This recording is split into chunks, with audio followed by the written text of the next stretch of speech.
Selamat datang di perkuliahan MA 4151 Kriptografi bersama saya Prita Etriana Putri. Pada kesempatan hari ini kita akan belajar mengenai encoding Huffman, di mana sebelumnya kita sudah mempelajari tentang entropi ya.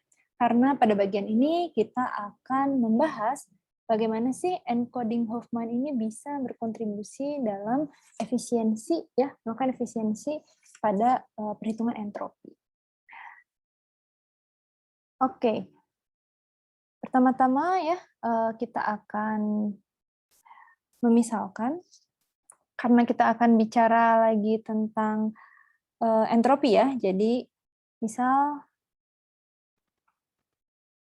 saya punya variabel bebas ya.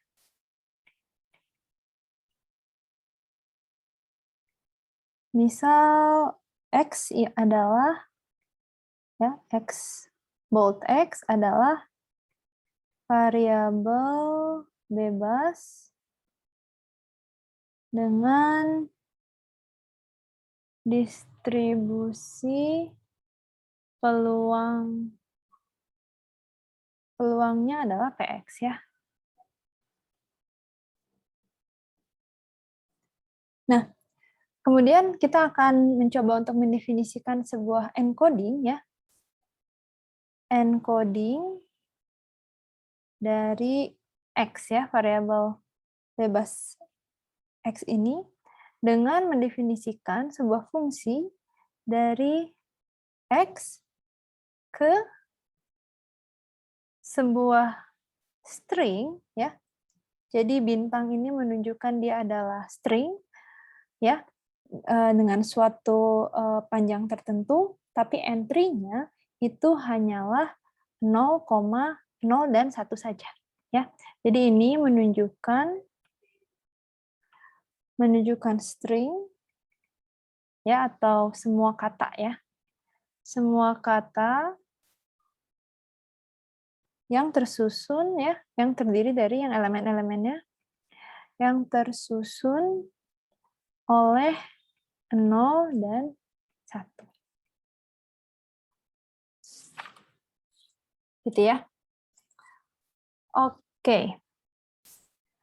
Nah, kemudian kita juga ya, karena kita bicara variabel random, kita juga diberikan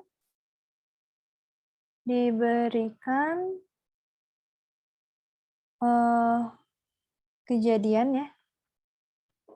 Kejadian X1 misalkan ya sampai Xn. Gitu ya. Nah, kalau misalkan kita punya satu kejadian, maka kita bisa encode-nya ya, misalkan ini punya satu gitu ya kejadian, kita bisa encode-nya dengan suatu string gitu. Nah, tapi sekarang kita punya lebih ya dari satu kejadian. Sebut saja itu adalah X1, X2 sampai Xn. Nah, apakah kita bisa ya melakukan perumuman atau mengextend ya fungsinya atau encodingnya dengan dari encoding yang ini? Nah, jawabannya sebenarnya bisa saja ya. Dengan cara kita melakukan extend dengan cara kita memetakan ya fx1 sampai xn-nya itu dengan digabungkan saja gitu ya. Itu paling mudah ya caranya. Saya pakai notasi ini untuk menunjukkan gabungan ya. Jadi Anda tinggal menggabungkan saja si string-stringnya. Seperti itu ya. Jadi ini menunjukkan ini Anda sedang menggabungkannya. Jadi misalkan kalau saya punya 0, 1, dan 1, 0, ya berarti 0, 1, 1, 0 ini ya tiada lain adalah 0, 1, 1, 0 gitu ya. Dengan cukup sederhana, ini sebenarnya definisi penggabungan biasa saja. Oke, nah jadi Anda bisa mendefinisikan ya, atau mengextend dengan cara seperti ini. Nah, jadi si F ini adalah pemetaan ya dari atau encoding dari X bintang, di mana X bintang ini ya tiada lain adalah si X1 sampai Xn ya. Kalau yang ini cuman satu entry-nya ya. Kalau ini ada beberapa kejadian dan dipetakan ke sama ya, masih sama ke 0,1 dengan string yang semua kata atau string dengan elemennya ada di 0 sampai 1. Nah, bagaimana dengan distribusi peluangnya? Gitu ya. Bagaimana dengan distribusi peluangnya kalau misalkan kita punya lebih dari satu kejadian? Kalau misalkan XI ini memiliki distribusi peluangnya adalah XI, PXI gitu ya, atau kita ini maksud kalau saya menulis seperti ini maksudnya adalah ini, maka ya untuk suatu XI ya, maka kalau saya punya X1 sampai Xn, maka ini sebenarnya distribusi peluangnya ya tiada lain adalah ya dikalikan saja PX1 kali PX2 gitu ya, sampai PXN. Nah, gini ya. Begitu distribusi peluangnya jadi seperti itu. Oke, nah sekarang kita masuk ke langsung contoh saja. Misalkan saya punya X-nya itu ya, isinya adalah elemen A, B, C, dan D. Kemudian saya ingin memberikan 3 macam encoding ya. Jadi seperti yang tadi pemetaannya dari variabel ini, dari X, dipetakan ke kata ya, string dengan panjang tertentu. Gitu ya. Nah, jadi misalkan saya ingin memetakan dengan fungsi f, di mana definisi fungsi f-nya adalah seperti ini encodingnya ya. Encodingnya seperti ini, G encodingnya seperti ini, dan H itu seperti ini. Ya. Jadi saya punya encoding f, G, dan H. Didefinisikan seperti ini. Ya. Anda bebas mendefinisikan encodingnya sesuai dengan yang Anda inginkan ya untuk saat ini ya. Saya nggak menjamin yang definisi yang kita buat ini adalah efisien atau tidak, tapi setidaknya ini adalah salah satu contoh untuk melakukan encoding.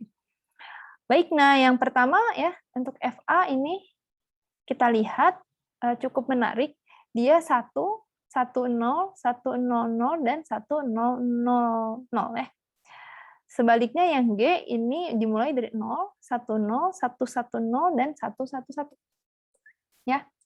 Dan yang H ini seperti ini. Ya.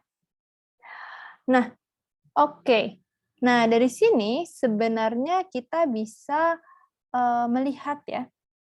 Melihat bahwa ya fungsi F ya dan G ini seperti apa. Ya. Kita fokus pada F dan G. Ya. Apakah F dan G ini bisa menjamin decode yang baik gitu ya, menjamin decoding yang baik. Jadi misalkan ini juga berlaku untuk di teori coding ya. Jadi misalkan saya mendekode sembarang lalu cara encodingnya adalah seperti yang F, apakah saya bisa menjamin untuk mendapatkan si teks asalnya kembali gitu ya, si ABCD-nya ini kembali. Ya. Mari kita lihat ya contohnya. Kalau misalkan saya punya 1, 1, 0 ya, 1, 0, 0 ya, seperti itu, kemudian 1, 1 ya, seperti itu contohnya ya, ini contoh. Nah, kemudian saya ingin mendekode-nya dengan fungsi f. Lalu apa yang bisa saya lakukan? Sebelumnya kalau dengan kunci F ini, oke. Tapi sebelum kunci F, kita masuk ke kunci G, ke enkripsi dengan fungsi G aja. Ya, kalau misalkan fungsi G ya, misalkan suatu kata akan didekode dengan fungsi fungsi G ya, seperti ini. Nah, ini ya, fungsi G misalkan saya ingin mendekode 1, 0, 0, 1, 1, 0 gitu ya, 1, 1, 1. Nah, ini bagaimana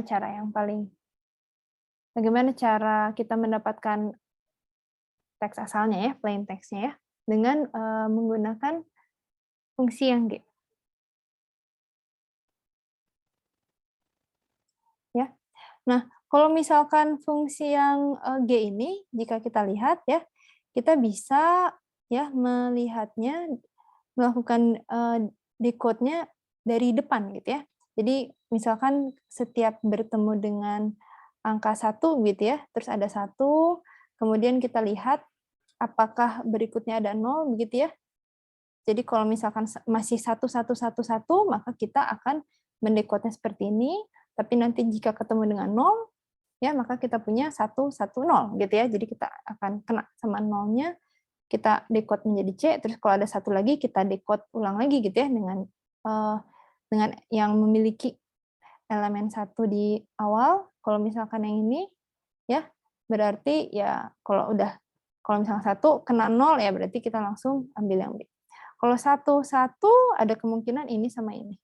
Tapi kalau habis 1, 1 kita punya 0, ya kita langsung decode-nya ke sini ya. Kemudian kalau kita ketemu 0 lagi, berarti kita decode-nya ke A. Ya, seperti itu. Jadi kalau untuk yang G, fungsi G, ini kita bisa dengan mudah ya mendekode-nya tanpa terjadi kesalahan, begitu ya, tanpa terjadi kesalahan decode dengan melihatnya dari depan, gitu ya. Jadi kalau dari depan, kita lihat ini, kita coba mengerjakannya 1, 0 ya. Habis 1 langsung ketemu 0. Berarti langsung kita decode-nya ke yang huruf B ini. Jadi saya punya B. Kemudian habis B saya ketemu dengan 0 langsung. Berarti saya akan mendecode-nya dengan A. Berikutnya saya punya 1. Oke. 1, setelah 1 saya punya 1 lagi. Tapi setelah itu saya ketemu 0. Berhenti. Berarti saya ambil yang ini. Oke, berarti saya punya ini adalah C ya. Dan yang terakhir adalah 1, 1, 1, 1. Jadi saya punya yang terakhir adalah D. Nah, seperti ini ya. Bisa Anda coba kalau misalkan fungsi F ya. Fungsi F ini sebentar ya. Untuk yang fungsi F ini ya, kita bisa melakukannya dengan decode-nya dari bagian akhir. Gitu ya, dari akhir. Kalau yang G itu kita mulainya dari depan, gitu ya, kita cek dari depan. Kalau misalkan untuk yang fungsi F itu kita mulainya dari akhir. Gitu ya. Mungkin saya akan beri contoh ya. Kalau ya decode dengan fungsi F gitu ya. Nah, ini bagaimana? Contohnya kalau misalkan saya punya misalkan ya, 1, saya jabarin aja semuanya ya, misalkan ini hanya contoh saja. Nah, kalau seperti ini, maka saya punya, kita mulai dari belakang ya. Jadi kita lihat yang ini, 0, 0, 0, 0, 1. Ya, jadi saya punya di sini berhenti, ketemu 1, saya punya D di sini ya. Jadi saya punya di sini D. Kemudian dari belakang, kita udah punya ini 0, 0, hop, ketemu 1 lagi. Jadi kita ambil yang ini, ya, C. Kemudian saya langsung ketemu dengan 01, saya ketemu ya, 01, saya ketemu dengan B, dan terakhir saya ketemu 1 ya. Jadi saya punya A, B, C, D jadinya ya. Jadi dilihatnya untuk fungsi F, itu dilihatnya dari paling akhir, gitu ya. Jadi dari paling akhir, bagaimana kalau yang G itu dari depan. Nah, sehingga ya, tidak akan ada kemungkinan terjadi kesalahan encoding, maksudnya kesalahan decoding ya, ketika misalkan kita sudah menentukan, oh kalau yang ini kita akan menggunakan fungsi F, ataupun kita menggunakan fungsi G. Nah, sekarang fungsi yang seperti ini tentunya kita akan menyadari bahwa ini adalah fungsi yang injektif. Nah, tapi bagaimana dengan fungsi H? Ya, sekarang kita lihat dengan fungsi H yang cukup efisien, seperti dalam tanda kutip efisien, ada cuma 2 bit saja, 0, 01, 10, 11. Tapi apakah ini menjamin decoding yang selalu benar gitu ya, selalu tanpa kesalahan? Nah, ini bisa Anda cek ya, Anda cek dengan ya, kalau misalkan terdapat encoding ya yang menghasilkan hasil yang sama, ya hasil encodingnya itu padahal katanya ini berbeda, maka dia itu tidak bukan merupakan encoding yang baik, ya begitu ya. Jadi di sini kalau misalkan saya punya apa misalkan ini, coba Anda boleh coba-coba gitu ya, kira-kira apa kata asal yang menarik gitu ya, sehingga membuktikan bahwa ternyata H ini tidak cukup efisien gitu, karena mengandung 2 kata yang akan diencoding ke nilai yang sama. Akan saya kasih bocorannya. Ya. Anda boleh mencoba A, D, A, dan BC. Ya, kita akan coba dengan encoding H ya. Encoding fungsi H. A, D, A ini kita akan mendapatkan 0, 1, 1, 0. Bagaimana dengan BC? Kita akan dapat 0, 1, 1, 0 juga. Nah, dari hasil encoding ini, Anda mendapatkan encoding yang sama, begitu ya, sehingga ketika Anda melakukan decoding, sangat besar kemungkinan terjadi kesalahan. Gitu ya, walaupun nanti di teori coding Anda bisa belajar tentang error correcting code, tapi dari sini encoding yang ini kita lihat ini sangat tidak efisien ya, tidak efektif karena ada kemungkinan terjadi kesalahan. Baik, nah jadi dari sini kita lihat bahwa oh ternyata H ini bukanlah fungsi encoding yang baik. Oke, pertanyaan berikutnya.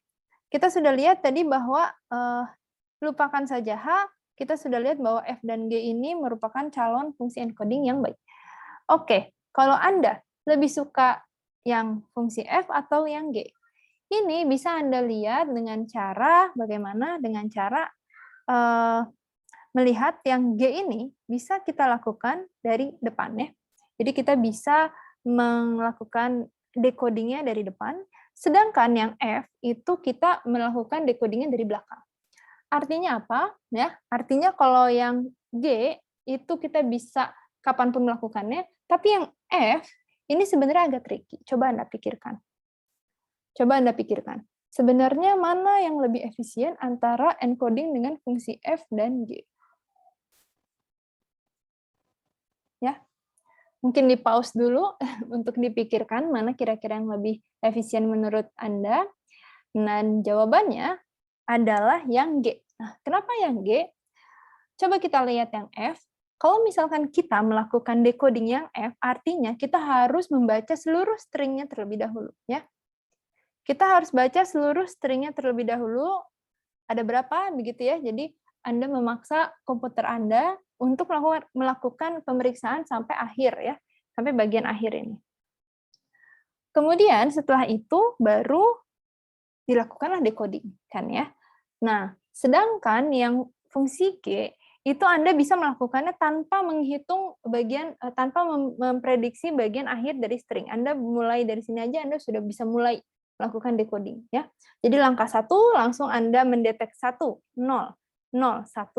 Sedangkan kalau yang fungsi F Anda harus read dulu semua string yang ada baru melakukan decoding. Sehingga yang lebih efisien jawabannya adalah yang G. Anda tidak perlu melakukan pengecekan di awal terlebih dahulu atas semua stringnya. Cukup ya, cukup yang G aja. Maksudnya cukup yang F cukup di awal aja, gitu ya, tanpa perlu tahu si panjang si stringnya ini secara total itu ada angka berapa aja, gitu ya. Semoga Anda paham maksud saya.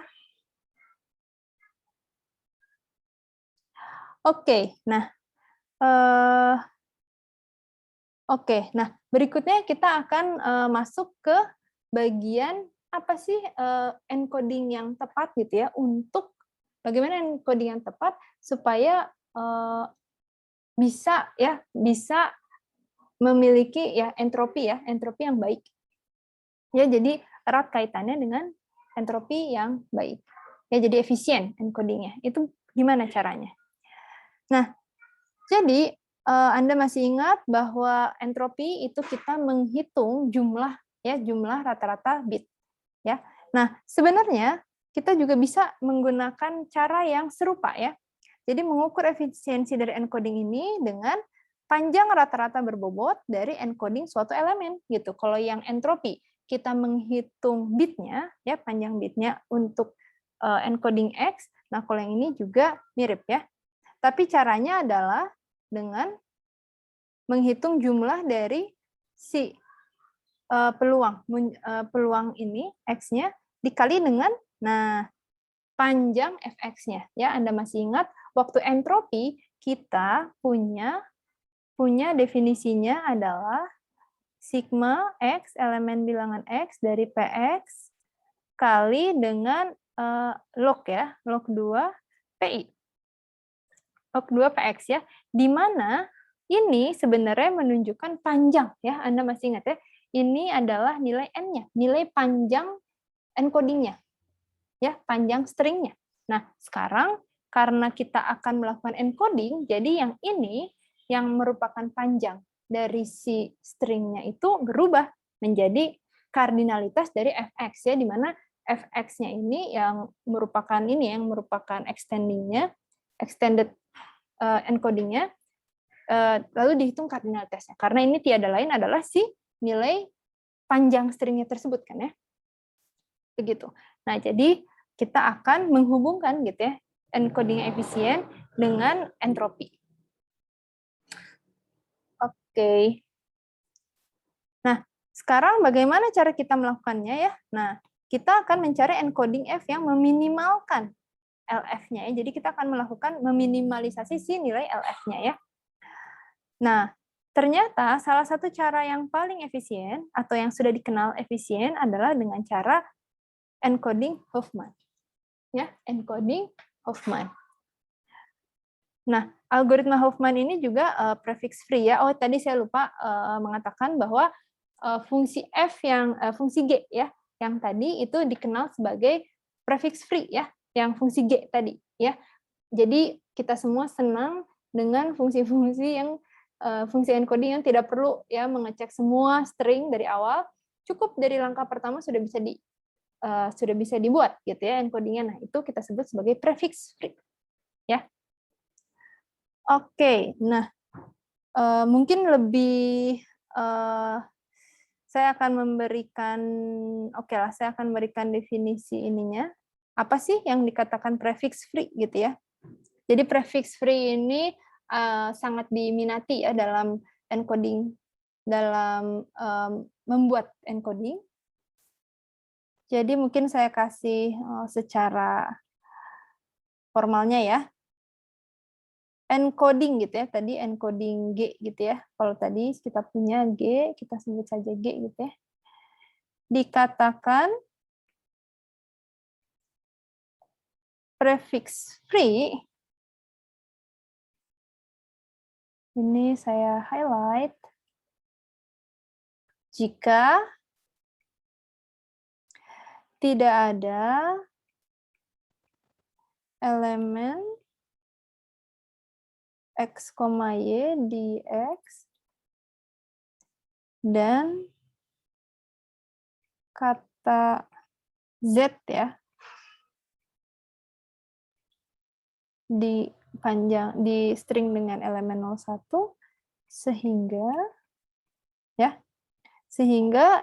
GX ini sama dengan GY digabung dengan Z. Ini ya, jadi memastikan bahwa tidak mungkin ada kejadian seperti yang terjadi di fungsi H tadi. Gitu ya, itu yang kita sebut sebagai prefix free.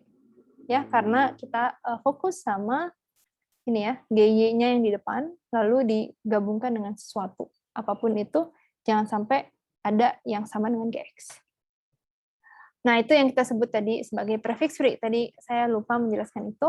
Nah, jadi salah satu algoritma yang sangat nyaman gitu ya untuk bisa membuat prefix free encoding yang prefix free ini kita kenal sebagai algoritma Huffman.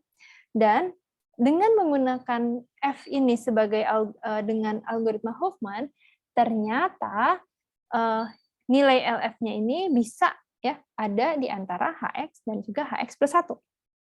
Ya, yang merupakan sesuatu yang kabar yang baik ya. Jadi dia untuk entropinya sudah efisien. Nah, pada bagian ini saya akan menjelaskan tentang algoritma Huffman-nya itu ya. Oke, saya punya contoh yang saya ambil dari buku.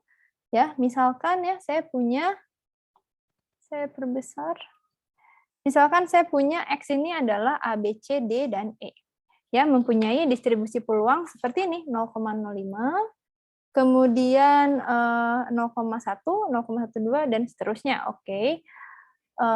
Dan kita akan mulai membuat algoritma Huffman ya. Jadi sebenarnya kita sedang melakukan apa? Kita sedang melakukan encoding ya. Jadi saya ingin melakukan encoding dari A, B, C, D, dan E ini menjadi apa gitu ya? Apakah 01, 001, atau 1, dan seterusnya. Nah, ini yang akan kita lakukan dengan menggunakan encoding Huffman. Pertama, saya akan menuliskan di sini A, B, C, D, E. Seperti ini. Kemudian saya akan menuliskan peluang-peluangnya sesuai dengan yang ada di soal ya. Jadi saya tulis aja di sini peluangnya yang A itu 0,05, yang B itu 0,1, yang C itu 0,12 ya, yang D itu 0,13 dan 0,6. Ya. Oke. Nah, algoritma Huffman ini yang pertama adalah kita akan memilih dua peluang yang paling kecil. Ya, kita akan memilih dua peluang yang paling kecil, kemudian kita jumlahkan menjadi satu, ya. Kemudian peluang yang lebih kecilnya, ya, itu kita berikan encode-nya sebagai 0 dan peluang yang lebih besar kita berikan sebagai encode-nya menjadi 1. Jadi yang pertama kita lihat peluang di sini, oke. Mana peluang yang paling rendah? Ya, mana dua peluang yang paling rendah? Di sini kita bisa deteksi bahwa nilai kedua ini adalah yang paling rendah. Jadi yang paling rendah kita berikan dengan angka 0. Saya kasih warna hijau kali ya. 0. Dan yang lebih besar kita berikan dengan angka 1. Kemudian kedua peluang ini akan kita jumlahkan. Jadi saya punya di sini 0,15. Peluang baru. Yang lainnya sama ya, 0,12, 0,13 sama 0,6. Baik. Dari sini kita pilih lagi dua peluang yang paling kecil. Dan kita bisa lihat bahwa ternyata kedua ini adalah peluang yang paling kecil. Baik, dari sini kita akan assign lagi, ini 0 dan ini 1. Oke, jadi saya akan copy paste peluangnya, ini menjadi 0,25 ya, ini menjadi 0,6. Oke, dari sini kita lihat lagi, mana peluang yang paling kecil, dua peluang yang paling kecil. Saya lihat ada ini dan ini ya, yang paling kecil. Baik, saya akan assign ini 0 karena paling kecil, dan ini sebagai yang lebih besar, 1. Oke, dari sini saya akan menjumlahkan, gitu ya. Yang ini menjadi 0,4. Sorry, ini kok tidak ada garisnya, sebentar ya. Saya kasih garis dulu. Oke. Ya. Jadi saya punya di sini peluangnya menjadi 0,4, yang ini menjadi 0,6. Oke, saya assign ini menjadi 0, 0, dan yang ini adalah 1. Oke ya, selesai. Jadi kita punya peluangnya seperti ini. Ya. Nah, inilah cara untuk menentukan mengassign 01, 01, 01 seperti ini. Oke. Nah, setelah kita memiliki ini ya, kita akan melihat ya cara untuk bisa men-encode si ABCDE-nya ini ya. Nah, pertama caranya adalah dengan melihat bagan yang paling akhir ya. Jadi saya punya di sini misalkan yang E. Ya, yang E. Yang paling mudah saya mulai dari yang E. Apa sih yang kita lihat? Jadi saya punya E ya. Saya punya fx di sini. Saya mulai dari E aja ya, E, D, C, BA. Yang paling mudah menurut saya. Oke, untuk melihat yang E, Anda lihat yang E ini ya. Nah, di sini, ya dari yang paling akhir ya, dari yang paling akhir nih. Jadi kita melihatnya dari bawah ke atas. Yang E ini kita dapatkan ternyata ya, maaf. Nah ini ya, 1 ya, terus kemudian tidak ada ya. Tidak ada lagi. Maka di sini saya masukkan dia encode-nya menjadi 1. Karena dia E-nya di sini 1, lalu kemudian dia tidak ada lagi gitu ya. Jadi saya encode-nya menjadi 1. Oke, bagaimana dengan yang D? Ya, bagaimana dengan yang D? Oke, kita lihat juga dari bawah sini ya, dari bawah. Untuk yang D dia alurnya 0 1 1, kemudian tidak ada lagi ya. Oke, jadi kita melakukan encoding-nya 0 1 1. Nah, bagaimana dengan yang C? Boleh dicoba. C jalurnya dari sini ke sini, terus ke sini, terus nggak ada lagi ya. Jadi dari sini, ke sini, terus ke sini. Oke, jadi dari bawah kita lihat yang C adalah 0, 1, 0. Bagaimana dengan yang B? Kita lihat lagi dari bawah. Segini ya. B kemana nih arahnya? Ups, maaf, ke sini ya. Terus ke sini. Terus ke sini. Oke. Oke, ini yang B, berarti kita punya 0, 0, 1. Dari bawah ya. Dan terakhir yang A. Yang A kita lihat. 1, 1. Oke. Berarti kita punya yang A adalah 0, 0, 0, dan 0. Ya, seperti itu cara melakukan encoding Huffman. Ya, jadi kita punya ABCDE-nya di-encode seperti ini. Gitu ya. Nanti Anda bisa coba juga dengan misalkan dengan cara yang lain, tapi maksudnya dengan informasi ya yang lain, tapi peluangnya beda gitu ya. Nanti silakan Anda coba melakukan encoding Huffman seperti ini.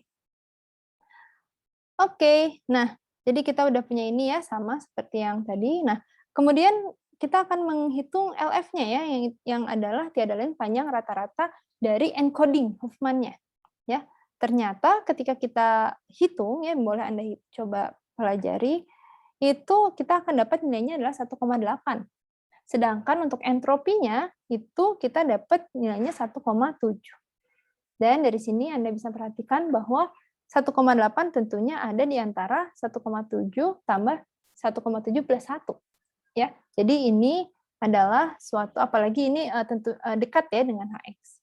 Jadi ini adalah suatu encoding yang sangat efisien, yang bisa digunakan. Gitu ya.